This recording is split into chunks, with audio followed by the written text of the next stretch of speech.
হাই friends, এই ভিডিঅ'টোৰ জৰিয়তে আপোনালোকক মই এটা আচৰিত বস্তু দেখুৱাম। সকলোৰে ঘৰত আপোনাৰ কুকুৰ মেকুৰী থাকে আৰু সিহঁতে কি কৰে, মানুহৰ বিচনাত মানুহৰ লগত থাকি ভাল পায়। তো আমাৰ ঘৰত মোৰ মৰমৰ এই মেকুৰীটোৰ কাৰণে মই এখন বাঁহৰ বিচনা বনাইছোঁ। ইয়াৰ কাৰণে ই মোৰ মৰমৰ হয়। ইয়াৰ কাৰণে মই এখন বাঁহৰ বিচনা বনাইছোঁ। বিচনাখন কেনেকৈ বনাইছোঁ, কিহেৰে বনাইছোঁ আপোনালোকক দেখুৱাম এই ভিডিঅ'টোৰ জৰিয়তে। আপোনালোকে সকলোৱে চাব আৰু নিজৰ মৰমৰ কুকুৰ বা মেকুৰীটোৰ কাৰণে তেনেকৈ বিচনা এখন বনাব পাৰিব আপোনালোকেও। তো মই ইয়াৰ কাৰণে বনাইছোঁ। তো নিজৰ মৰমৰ কুকুৰ বা মেকুৰীটোৰ কাৰণে আপোনালোকে এখন বিচনা বনাব পাৰিব। মই অকল বাঁহ আৰু গছৰে বিচনাখন বনাইছোঁ। তো আপোনালোকক এই ভিডিঅ'টোৰ জৰিয়তে তাৰে এটা আভাস দিবলৈ চেষ্টা কৰিছোঁ। চাওকচোন মোৰ এই বিচনাখন।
এই বিচনাখনত ৰাতি শুই থাকে আৰু তাৰে এটা ভিডিঅ' আপোনালোকক দেখাম, ভিডিঅ' ক্লিপ এটা। তো সেই বাঁহৰ বিচনাখনৰ ওপৰত মই কিছুমান কাপোৰ পাৰি দিছোঁ, তাৰ ওপৰত শুই থাকে, তেতিয়া কোনো প্ৰব্লেমো নহয়।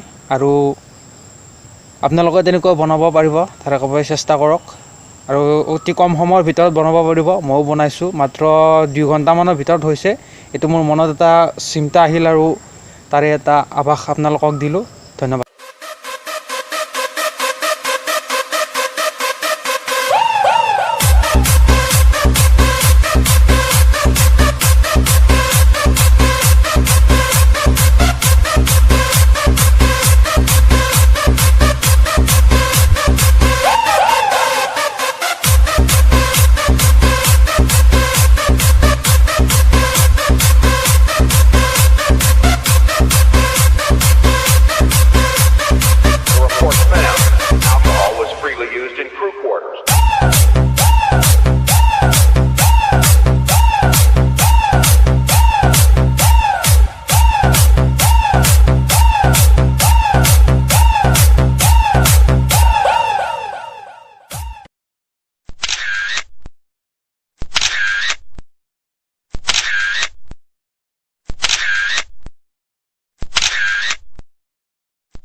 কেনেকুৱা লাগিল এই বিচনাখন আপোনালোকে ক'ব, কমেণ্টত জনাব।